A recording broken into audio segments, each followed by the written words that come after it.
thank you guys for coming.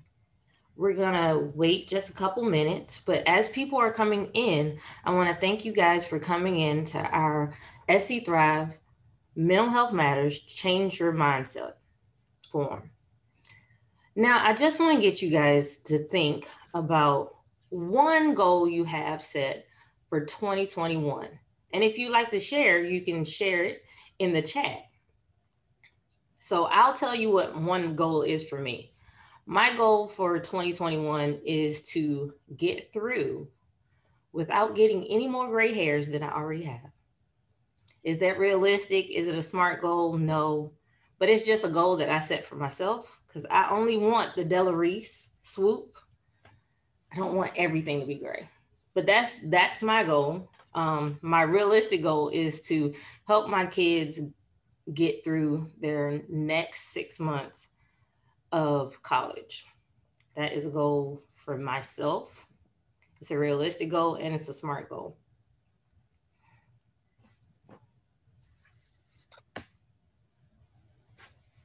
So we have Barbara. She said her goal is to declutter her closet. I have done that. I did that on the Christmas holiday and I didn't realize how much stuff I actually kept. So that's a good goal. So it's 11:30 and I'd like to start by telling you thank you for coming to SC Thrive's Change Your Mindset Mental Health Matters forum. Good morning.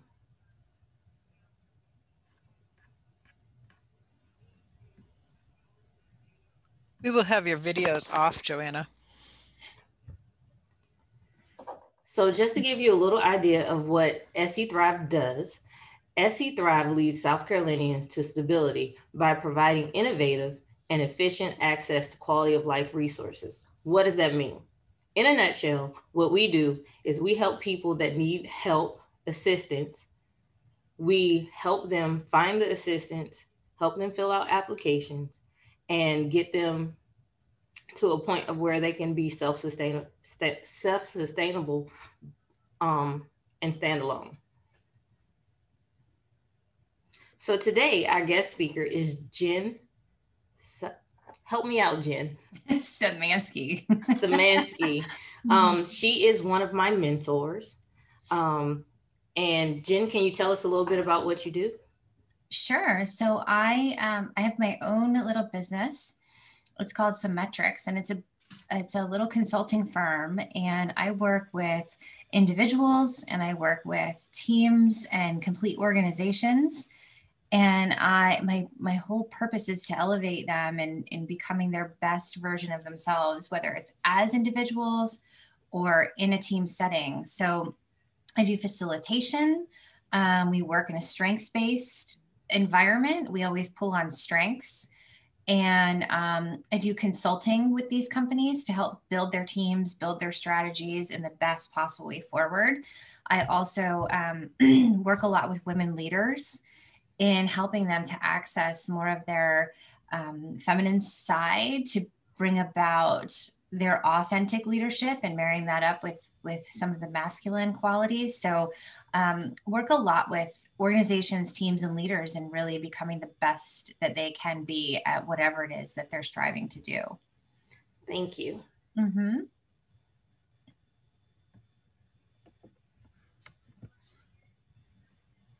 So today, I want to ask a question.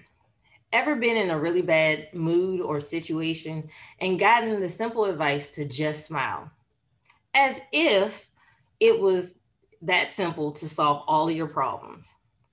Even though pouting and a bad temper can be a legitimate feeling sometimes, research has shown that smiling will not only leave you feeling happier, but that it has particular positive health effects on the body and mind.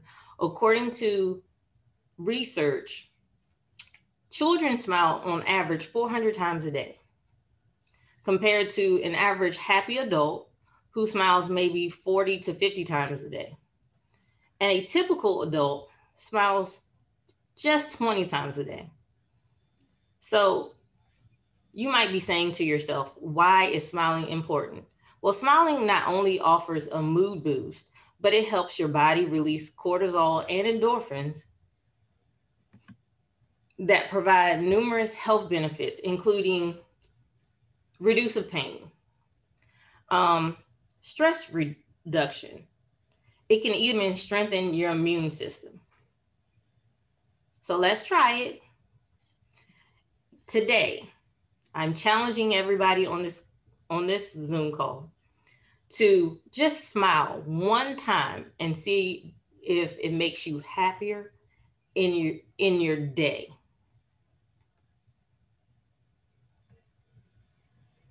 So, like the person before, he was feeling a little low.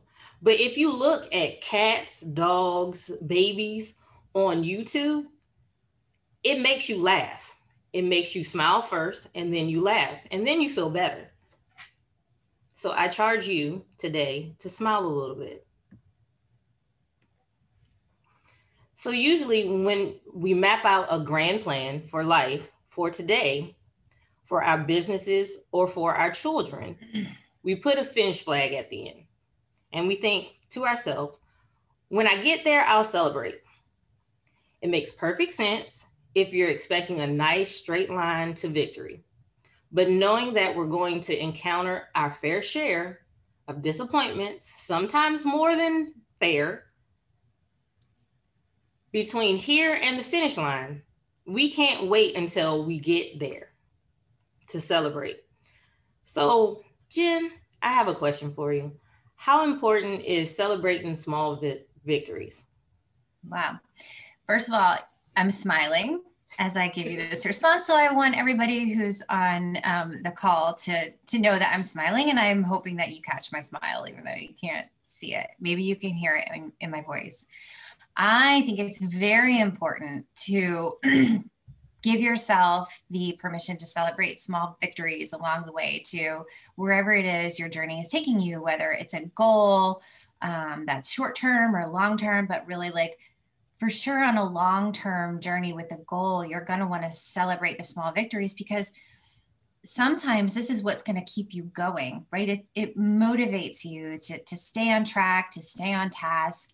If you're looking ahead and if it's really far out, you may start to feel like, oh, this is a little intimidating. I'm not sure that I have what I need, the internal fortitude or the resources to be able to get me there.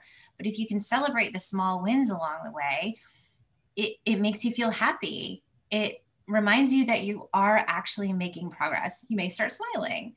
It promotes satisfaction. And also it's a confidence builder, right? You're kind of depositing into that bank of confidence where you're saying, I can do this, I can make this happen. And it elevates your belief in yourself. So anytime you have some kind of long-term goal, I highly recommend milestones in between and celebrating the small victories and having something to celebrate that with. Is it going to be a new shirt? Or, well, maybe we're not going out to dinner as much as we were before, but maybe you're going to order something special in. Find something to keep you motivated, excited, and happy about the path that you're on. Thank you. I have a small victory. I have lost 5 pounds. So yay, that's my small victory. That's fantastic. That's a big victory, I think. Okay, I'll take it. I think so. So many of us ignore things we're truly passionate about because we feel it won't lead to financial needs to live a comfortable life. Enjoying the wait while you discover your purpose may feel a little awkward, weird. It might feel like you're lost. Let's face it, waiting is hard, but finding our purpose takes time and looking in the right place. Sometimes your purpose might fall in your lap. Other times you might have to research. You might have to wait till you have your savings account with the right amount so you can actually do what you want to do. So what can walking in your purpose look and feel like? Well, I think you made a really good point of that not everybody is just walks out the door one day and is like, this is my purpose and this is what I was put on the world, on the universe to do. And there can be some pressure put around having that definitive purpose, right? And like you said, I think the purpose finds you. And your purpose is your why, right? It's your intention for your long-term mark on this world. What are you going to do while you're here? What are you going to make an impact? How are you going to make an impact? It can create meaning for you. And it also creates your sense of direction in life and helps to guide those behaviors for you in that path that you're taking. A purpose is likely going to change over time. It's going to change course over time. You may change professions and your purpose may feel differently, or you may leave a profession and decide you want to dedicate more time at home, or you may find some kind of cause that you feel really, really passionate about. So I think it's important to stay flexible and open to the idea that your purpose can shift, and that's okay. And a lot of times your purpose isn't even necessarily tied to money. You may not be making a lot of money with your purpose, but you're doing what you feel like you were put here to do. Living on purpose is a journey. It's fluid. It's not a destination. You're not just going to get somewhere someday and be like, I did it. I fulfilled my purpose. Like you are, and maybe you fulfilled one purpose and you're finding a new one. But I think that when you live in your purpose, you're feeling stronger, you're feeling more confident. I think there's a sense of calmness in your spirit, in your inner self. I think you feel more peaceful inside, and you might feel like just naturally or organically, this is what I was meant to do. This is why I'm meant to be here. This is who I'm meant to serve.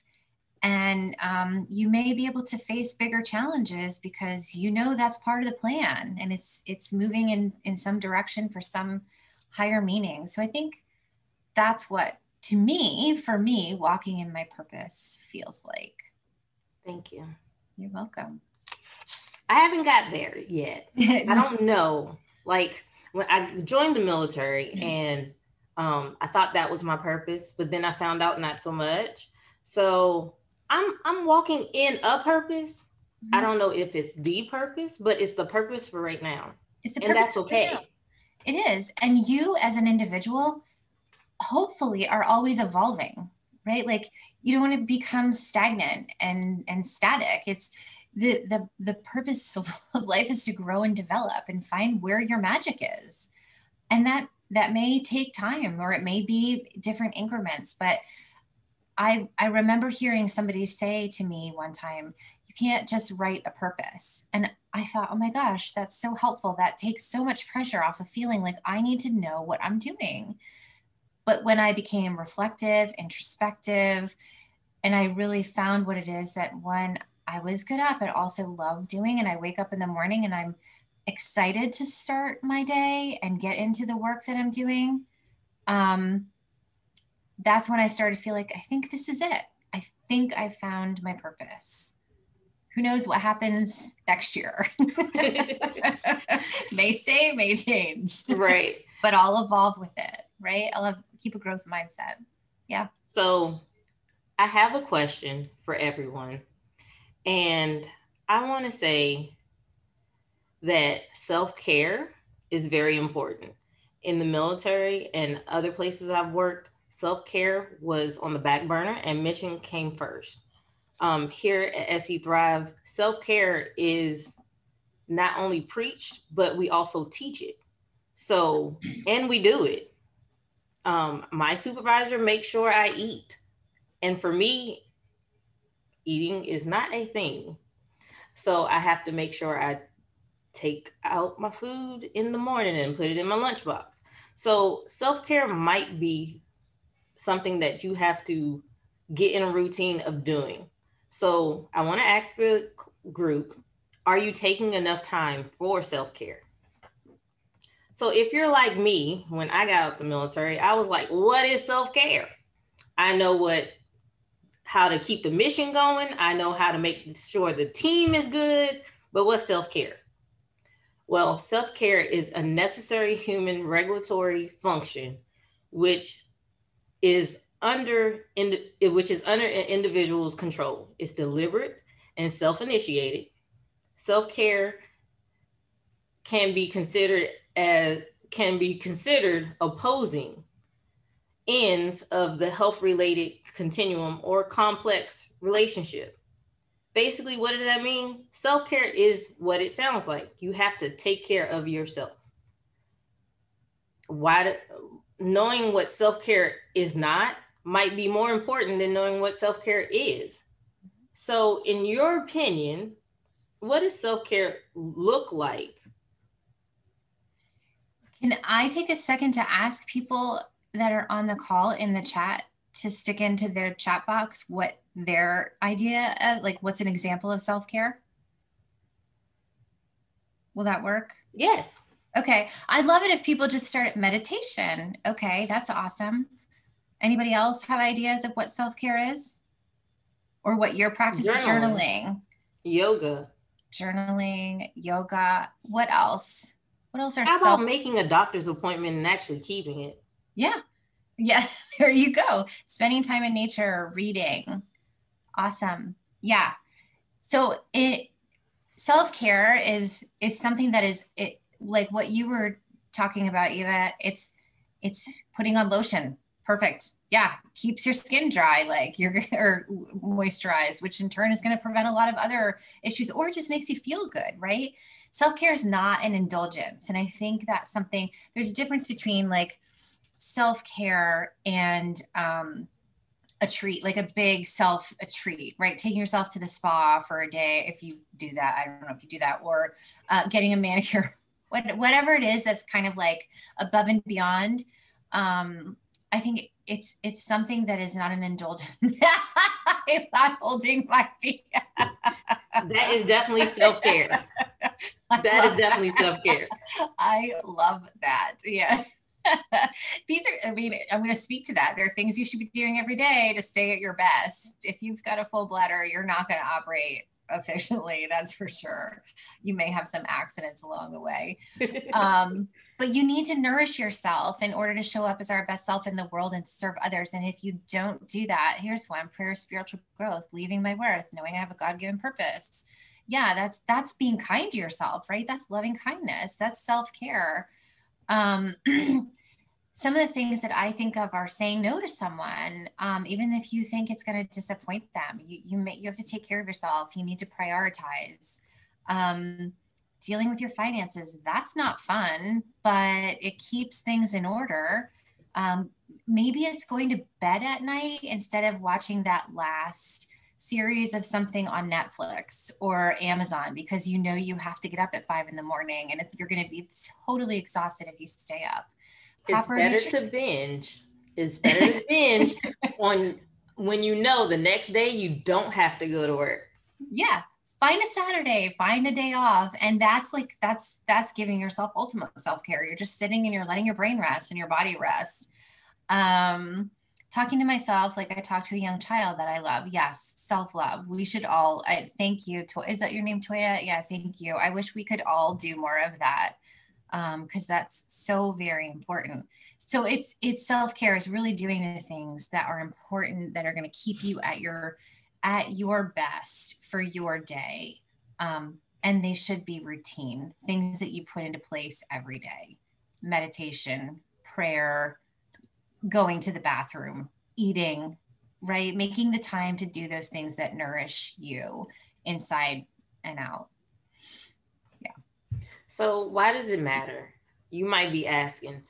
It matters because self-care affects your whole life. It affects the interaction you have with your family, your coworkers, at a restaurant. If you're ordering a meal and you're mad because something happened somewhere else, you might be taking that out on somebody that doesn't deserve it. So first, ask yourself, are you overstimulated or understimulated? Have you been getting sick? Have you been sleeping? Most people sleep 6 to 8 hours. I know when I got out the military, I had a problem sleeping. So my anxiety level was high, but now I'm better. I sleep about 6 hours instead of 5. So I'll take it. I'll take the little victories over sacrificing myself. Mm-hmm. You want to address stress because it can lead to depression and burnout. And we're just coming off of 2020, and that was COVID. We're still in that pandemic. So everybody has stress, but it's more now because we're worried about, does the person with the mask on have COVID? If they sneeze on me, am I going to get it?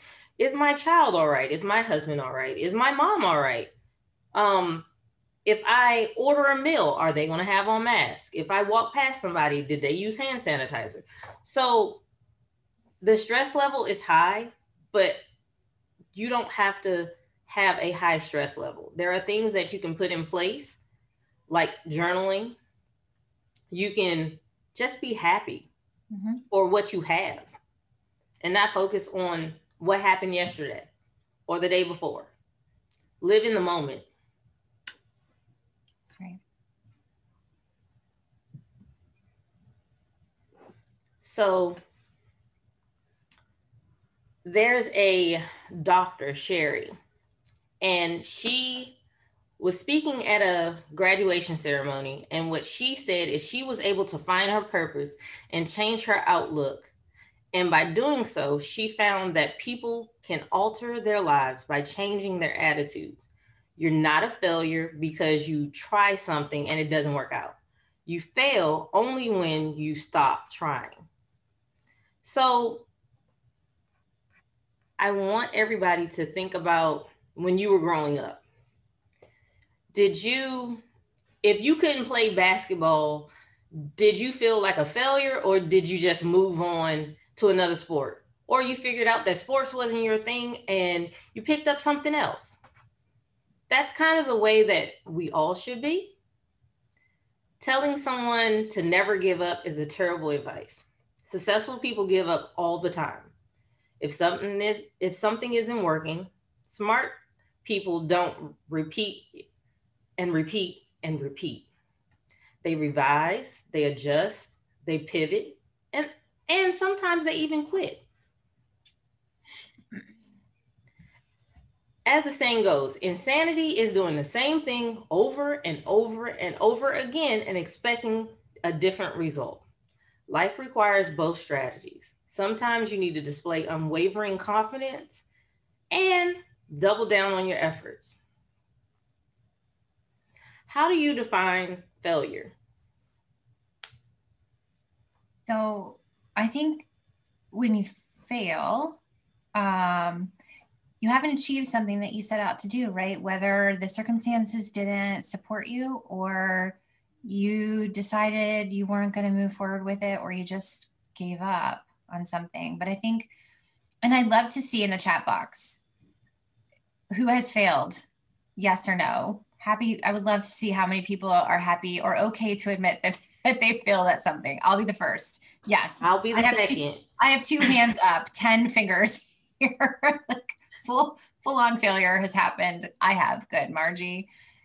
Yeah. I mean, I think we learn a lot. Thank you, Joanna. I think we learn a lot from failure. And that's one of the things that I was about to say. I think it is necessary in life to fail, and it's okay to fail, because you can have major life-altering lessons that can be learned from failure. And one of the things that I think failure does is it strips down our ego, that part of us that we get so caught up in, right? And then that can open the door to so many other things like kindness, empathy, and compassion. Failing can, if we look at it in the right way, if we take every living person has and will fail. I missed that in the chat. I'm going to open the chat because I think these are great responses. You don't have to fail at life. That's right. Because you can learn from it and pick yourself back up and change directions. You can gain a lot of experience and knowledge from it. I was telling Eva as we were going through this that I read that Einstein went through 10,000 iterations of the light bulb before he came up with the one that actually worked. Imagine if he just was like, nope, not going to go any further. I quit. Where might we be? You know, I mean, somebody else might have come along and done it later, much later. It might have been a different situation, but It was perseverance. There we go. Babe Ruth struck out 1,330 times, but is a baseball legend. A lot of very smart and successful people in the world have failed multiple times over, and they took the learnings from it and they moved forward and they tried something else. So if you allow it, it can teach you a lot. You can change and gain perspective from it, and you can definitely grow as an individual from failure. And it's going to happen. Yeah, it's going to happen. It's inevitable. If you've ever heard of human error, you're human. There's possibility that you might create human error, but it's okay. You can take it, learn from it, move on. Right. It's part of your humanness. So I want everybody to remember to take care of yourself. You can't pour from an empty cup. You can try, but nothing's going to come out. When it feels like life is spinning out of control, it can affect your mood, thoughts, work, and relationships. It can even affect how you look. You may even lose hope for a brighter future. When you have lost a sense of control over your life, it also makes you more likely to avoid problems instead of tackling them. It might make you, if you're an extrovert, it might turn you into an introvert. It takes a lot of fortitude, mentally and physically, to tackle something seemingly simple when your life feels like it's in a downward spiral. So what do you do at that point? Well, you let it go. When you decide that you're ready to walk into your amazing new purpose, you're going to need to let go of things. Well, I don't have a perfect formula of how you let it go, but I can say this. You don't limit yourself. You don't hold yourself in a small box, and don't hold on to your pain. Lisa Nichols said it best. Sometimes your future can't fit because you're too full on your past. Sometimes it can be hard to let go. It can even be harder to acknowledge that you have to let go, or you have pain that you have to let go. What are some things that we can put into place to accept the things we cannot change, have the courage to change the things we can, and have the wisdom to know the difference? So I think one of the first things, listen, we're in the heat of a pandemic here. There's a heck of a lot of things that we cannot control or necessarily change, right? I think we've had to do a lot of pivoting as a society over the past, oh my goodness, it's been 10 months since all of this started to adjust. And I think a lot of letting go of what life was as we knew it. And the normal. It's a new normal. And we've had to let go of a lot of things that probably brought us pleasure, made us happy. But one of the things that I teach when I talk about this stuff is looking at the silver linings. Like, where can you find hidden blessings and silver linings? And one of the first things you need to do is just acknowledge the thought or the situation that might be causing stress. It's not ideal. Acknowledge that it's there, right? Acknowledge and come to a point of acceptance with it. The more you fight what's going on, the harder it's going to be to come to peace and internal peace with this situation and identify another way forward. So what I say is, and this is so much easier said than done. Good Lord, I'm going to have to play this back to myself when the next time I'm like, why? Like, don't try and struggle with it. Lean into it with loving kindness. Like, where am I with this? Another quote I heard, there's this spiritual thought leader, his name is Eckhart Tolle, and he says, and I hang on to this, that worry pretends to be necessary, but it serves no useful purpose. When is the last time you worried yourself sick and it worked out, right? Never. You probably, yeah. or it made a difference, because half the time the things we worried about aren't even worth worrying about, right? Like worry doesn't serve us any purpose. So one thing you can do after you've come to a point of acceptance with it, don't judge it, just accept it, is identify, is there another solution, an alternative path that I can take here to create a more favorable thought or situation? Take the past year, for example. We've done a lot of that. I want to send my son to school. He's in 6th grade. I want him to be with his friends, but he can't be right now. So what are we doing? We're creating an environment here at home. We're spending more time as a family. I'm like, I'm never going to get this time back with him again. I'm going to take advantage of it. There's days where I don't have that same positive, healthy attitude. And we're going to talk about flipping mindset in a little bit, but just try and be at peace. And then also put yourself in a state of gratitude, right? What here at this moment can I be grateful for? What abundance surrounds me that makes life beautiful and wonderful at this point in time? Or if it's not beautiful and wonderful, makes it palatable, tolerable. Like what abundance is there? Family, friends, health, love. For most people, they worked and saw their kids and talked to their kids, but because of the pandemic, I've noticed that my kids are at home. So we spend more time. I think we've binged over a lot of movies in Netflix, but we've been able to have conversations that if the pandemic wasn't here, we wouldn't have had. So I'm grateful for just having family time and being able to be there in the moment. It's a great opportunity. Let's do it right now. I mean, people on the call, please type in something that you're grateful for. Let's practice a moment of gratitude. Anybody want to throw something in the chat? Something that you're grateful for at this moment or over the past year or just in general? Would love to see some things that you're grateful for. Yes, dogs, of course. Yes. I have 3 of them myself. And when I'm stressed out, I'm thankful that I have them. Yeah. The ability to work remotely. That does provide flexibility. Daughter and soon another daughter. Awesome. Congratulations on that. Anybody else have anything that they want to share they're grateful for? And you'll notice when you put yourself into this state of gratitude, something can immediately shift in you, right? You go from a place of kind of downtrodden, sad, or less than desirable, and you're lifted. Your spirit's lifted. So, yeah. To be alive. Oh, gosh. Yes. To have folks, oh my gosh, well, we're happy. We're grateful for that too, Linda. Your health. Yeah, exactly. Wonderful. And to be loved. So many blessings. Love. Everything. Lead with love. That's what I say. Okay.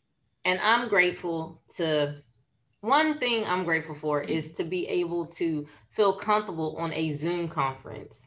You do a great job. That was my worst fear when all of the pandemic started. I was like, oh my God, I'm good when I'm talking in the front of people. But now the camera's on me. I don't do this. But now I feel comfortable. I don't have the jitters right before anymore. Yeah. Now you do, and you're awesome at it. So thank you. Yeah. See? We've all stretched. Yes, you can. Being grateful all the time isn't easy, but it's when you least feel thankful that you are in most need of what gratitude can give you: perspective. Gratitude can transform a situation. It alters your vibration, moving you from negative energy to positive energy.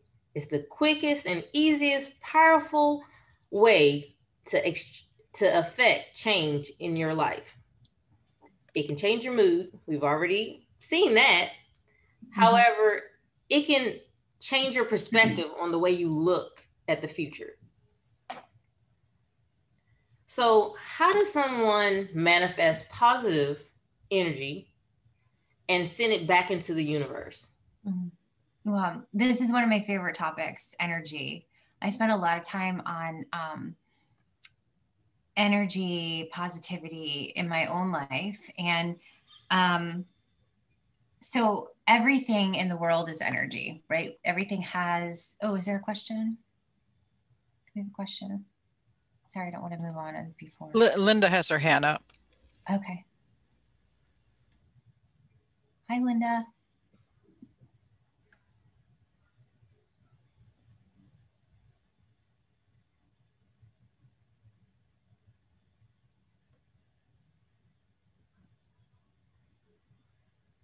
I don't think she had a question. I think she was raising her hand saying yes or Okay. answering the question. Yeah. Okay. Okay. Okay. So everything is energy, right? And the universe is energy. Energy is a state of vibration. So anything that you measure is going to have a vibration to it. And the one thing for sure is that our thoughts are energy. Energy goes where your focus flows. Oh, you pressed, okay. Okay. Energy goes where your focus flows. So when you have an awareness of your thoughts, this helps you to manage your energy and your vibration and what you're actually putting out into the world. So if you choose to be in thoughts that are positive, the more positive thoughts are going to join them. And the more attention you pay to a thought, it's easier. The easier it becomes to think about it. And then you'll see the more evidence of positivity in the world around you. So how do you manifest positivity and send it into the universe? Start becoming aware of your energy by paying attention to your thoughts. And when you're having a thought that is not positive or kind of takes your energy away, is draining on you, shift it. I like to think of the positive opposite of a thought that I'm having. So if I'm feeling like, oh my gosh, I'm so overwhelmed and so tired right now, the one thing that then I can do is I can shift and say, I'm so grateful that I have the work that I have to do. Maybe I need to find another way to get it done, that it's not so draining on me. But that takes practice to become aware of your thoughts. But by being aware of your thoughts, then you can shift your energy and put that positive energy out into the universe. And that's contagious. Let me tell you, if you're around somebody who's high vibrational, sometimes people are like super annoyed by positive, energetic people, but most of the time the energy spreads and that's contagious, right? Like I just smiled and I saw Eva smile back at me, right? Like, so you can feel the vibration, you can feel it. And when somebody is operating on a lower vibration, you're either like, you start to sink, or you're like, like me, I went out. I got to move on. I got to be where somebody's going to fill my cup and their energy is going to charge me. So does that answer that question? Yes, ma'am. Okay. Who are we if not in relation to one another? If one of us is unwell or struggling, we can't be a strong community. According to the World Health Organization, self-care is what people do for themselves to establish and maintain mental health, to prevent and deal with illness. However, community care isn't just about being there for other people in the way that you think is helpful. Sometimes you need to step out of the box and walk down or pick up the phone and check on people. Take the initial first step to reach out and ask people, hey, are you doing okay? And it's also a great thing that if you're in need, let somebody know, hey, I need help. I need a little support. I know for myself, I'm an introvert. I don't go out that much, but at times I call my mom. She lives with me, but she used to live in Maryland. And I used to call her on my way home just to see about her day. Now she lives with me. I still pick up my phone on my way home to see how her day is. Even though we live with each other, it's just a routine. It makes her feel good, because if nobody called her that day, she might feel down. It's also a good idea if you want to check on someone that you haven't talked to in a while. Send a letter. There are a lot of nursing home communities that need pen pals for senior citizens or older adults. They would be more than willing to reach out. Our beliefs are like invisible compasses, and they either lead us into desirable results or undesirable results. What is a belief anyway? Well, A belief is something that you hold true to. However, it may have nothing to do with the reality or others' reality of the moment. So, how do we reprogram the mindset? So I mentioned the word earlier when you were asking about courage to accept and change. I mentioned the word awareness. And I think the first thing is pay attention, be aware of what's happening in the moment. Pay attention to it and have a sense of openness, kindness, and curiosity with it. Don't judge the thoughts that are happening in your mind, right? Just have them. And be open and curious to what may be behind those, because our thoughts are really, they just belong to us, right? They may not even be the reality of the situation. And we mentioned being mindful, and this is really the power to pause, notice, and choose an outcome, right? So if we're mindfully aware of our thoughts, then we can maybe pause with that thought, take a breath, like just stop. Where am I? What is happening? What am I thinking? Why am I thinking this? Name it, right? Oh my gosh, I'm feeling completely frustrated with the situation that I'm in right now, but that's where I am. So be with it, let it go through you, and then let it go, right? Let it go through. Don't judge it. Be curious about it. Where is it coming from? And then take a second to think about what could be the best response or outcome that you could have for this. And you have the right, you have the ability to rewrite that outcome from what it could have been to what you want it to be.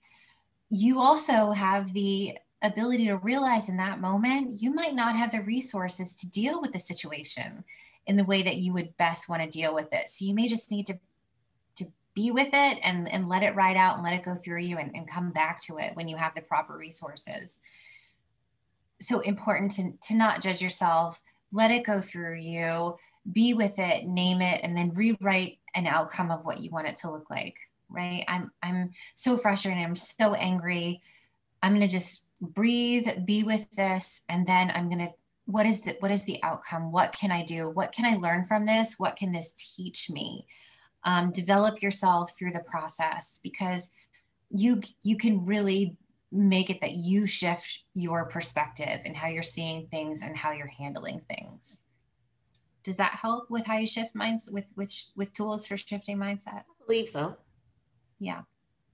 So if you're trying to figure out what mindfulness is, first you want to practice affirmations. So if you're feeling down, I know that we can tend to be our hardest on ourselves, and we're our own worst critic.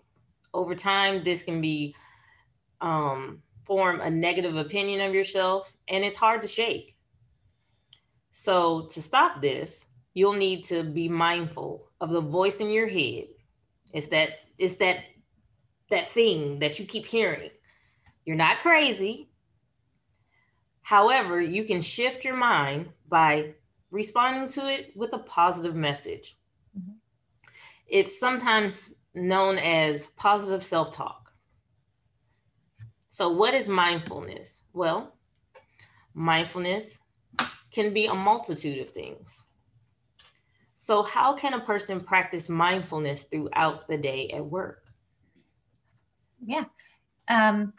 First of all, if there are things that trigger you, identify what they are so you know how and when to respond. Take a few minutes just to be in quiet. Go away from people, your phone, your computer, any kind of devices, electronics. And I think the best way to kind of regroup and recenter with yourself is to be in stillness. Where can you find quiet? Go out into nature. If you're somewhere where you can enjoy being in nature and connect with yourself in the moment, be in the moment, stop, pause, and just breathe. Sometimes just being conscious and aware of your breath can bring you back to a mindful situation. And one of the things I do, I mean, I walk around my house and I'll stop and I'll say, I'm breathing in, I'm breathing out, right? Like I don't have to do any crazy counting or picturing this or picturing that. And if that's your thing, that's great. But sometimes if it's just connecting to your breath, I'm breathing in, I'm breathing out. I'm aware that I'm in the moment of the breath, right? If you're able to get out into nature, what do you see? Be really aware, open yourself up to, what am I smelling? Can I feel the breeze on my face? What is the temperature? Is it hot? Is it cold? How does that feel to me?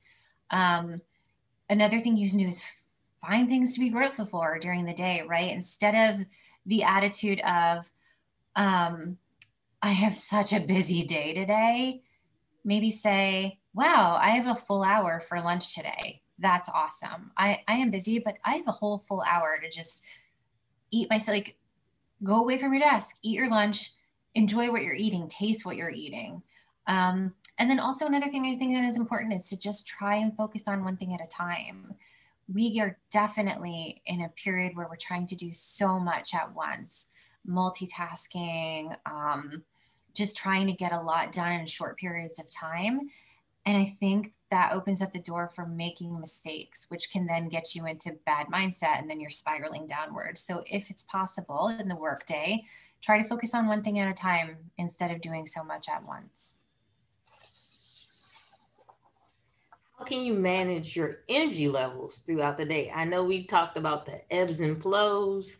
Mm-hmm. I know I'm a morning person, but by 3 o'clock, I have hit the wall and I'm like, is it 5 o'clock yet?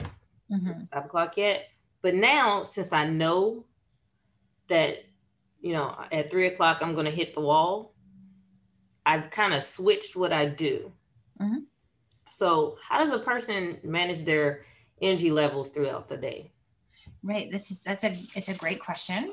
And I think if you can become, I keep using the word aware, it's like the buzzword for our talk today, but awareness of self in so many different ways is really key. I manage my energy through recognizing if I'm in one of two states, which is either high tide or low tide. I love the ocean. I love the water. I feel very connected to that. So I can kind of visualize and relate to that idea of tide going out, tide coming in. High tide for me is my energy is really abundant. For me, that's in the mornings. I'm a morning person. By the time the evening comes, you're getting nothing productive or meaningful out of me, really. It's a time, if your high tide is evening, then you may be more productive then. You may come alive. Low tide for me, that's when I don't necessarily quit on life because you got to keep going, but I use that for reflection and planning, right? So in high tide, I may schedule meetings to have important conversations. I may schedule big facilitations. And in low tide, I may step back and be like, I'm going to plan. I'm going to look at my calendar. I'm going to get caught up on emails. I'm not going to do anything that I don't have the physical reserves to be able to handle. So become aware of those times of day where in your low and high tide and use that to kind of optimize your energy levels, your day. Also, another thing to do is pay attention to your thoughts throughout the day. We're going back to the awareness of thoughts. Where is your mindset? What are you thinking about? Do you need to shift your thoughts and where you are to boost your energy? So if you are thinking, I'm so overwhelmed, so tired, I'm so exhausted, I have so much work to do, those are generally negative vibrations. They're going to be draining. They're not going to provide you the energy that you need to get through whatever it is you have to get through. So what can you do to shift? What kind of positive self-talk or positive opposites can you bring into the mix? Know what you can do to recharge and refuel. Do you need to take a walk? Do you need to have a snack, have a drink of water, have a conversation with somebody? And then again, go back to your breath, right? I am breathing in, I am breathing out. Become present with where you are and just take a pause and be still. So in the chat, I've put, do you all have questions? So right now we're just gonna open it up for questions. But I do have resources, so I'm getting ready to roll through the resources. And we also have a survey for today. we want to listen to our audience and bring relevant conversation up. So we pay attention to our surveys, we change and shift our trainings as well as our mental health matters to reflect what you want us to know and learn, and even share with others. So the producer for today, Miss Barbara, is going to put in the chat the survey link. And while she does that, I'm going to share resources. So I know we've talked about changing your mindset, but you also have to have the correct resources available to you in order to shift those mindsets. Sometimes it's okay, not sometimes, but it is okay to say, I'm not okay. And to know the resources available to you so you can lean on somebody else to shift your mindset. If you're feeling like you're having troubles in connecting with people or emotional support, here's some hotlines that you might be willing to call. There's always somebody at the hotline, and they're willing to answer. And if we have any fire and EMS, law enforcement, military, here's some numbers that you can jot down or take pictures with your phone. And this will also be available to you on YouTube and Facebook. But it's most important that if you're taking care of yourself, then you have the ability or the resources to help you. You're not alone. That's been the slogan for 2020. We need to bring that into 2021. No one is alone. You have resources. There is a way to get help. You should never feel like you're at the end of the road. There's apps available. There's a pretty good one called Calm. It's on Play Store and Google. It helps with sleep and meditation. I do have some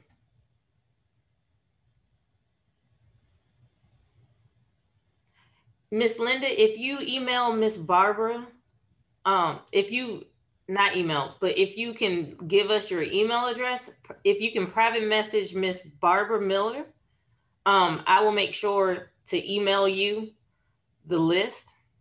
But this list is a rotating list. We always have resources at the end of our mental health matters related to our topic. Also, there's 25 journal prompts to stress reduction and anxiety that we have available. We also have, I know this sounds really kiddish, however, there is Crayola.com. Crayola.com has adult coloring pages and it's free. All you need to do is download. And if you're not big on coloring, it's okay. There are apps on your phone that you can just color by number. All you have to do is tap on the screen and you're coloring. So there's something for everyone. So without further ado, I would like to thank our sponsors.